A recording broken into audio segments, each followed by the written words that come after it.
আসসালামু আলাইকুম। আমি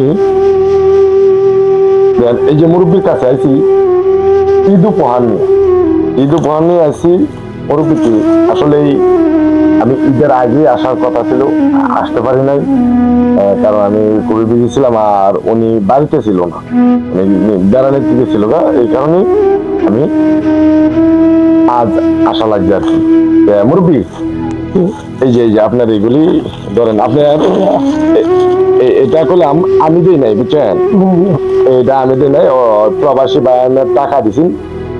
হ্যাঁ, এই টাকা থেকে আমি এগুলি দিছি। যারা দিছে তাদের জন্য দোয়া করবেন। দোয়া করতেন না?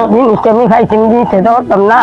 আচ্ছা, আমি একটা ঘরের কষ্ট কত করতেছি, আমি একটা ঘর বানতারি না কেন। আচ্ছা আচ্ছা, যাই হোক, আসলে তার অবস্থা ভালো না। একটু ঘরটা দেখাই আমরা।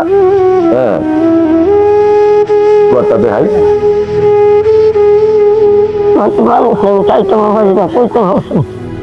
যাই হোক, তাদের জন্য দোয়া করবেন। অনেকেই মনে করুন এইসব ভিডিও দেখলে পরে, এইসব মানুষ দেখলে, আপনার মতো মানুষ দেখলে তারা মায়া লাগে, বুঝছেন? মায়া লাগে, তখন টাকা দেয়। যাই কিছু টাকা দিলে একটা ঘর নিয়ে যেতে হইলে তারা এই যে না, ঘর আমি অত বড় না, কারণ আমি নিজে একটা ঘরে। আচ্ছা, যাই হোক, আমার একটু দেখশোনা যদি করে আমি বাসা নিয়ে আলাদা কয়েকদিন আমার একটু দেখো আমার কেউ আছে। দোয়া করুন যে, দোয়া করুন যে বাড়ি এলাকায় বাড়ি এলাকায় আপনি কতখানি খুশি হয়েছিল একটু জানাই। না না, আমি খুশি, অনেক খুশি। আমার মায়ের মতো হাজার হাজার শুক্রিয়া আল্লাহ কাছে।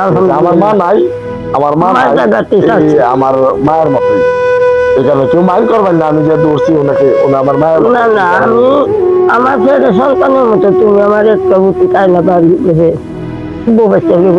যাই হোক, সকলেই মুরব্বীর জন্য দোয়া করবেন, আমার জন্য দোয়া করবেন। আজ এই পর্যন্ত, আসসালামু আলাইকুম।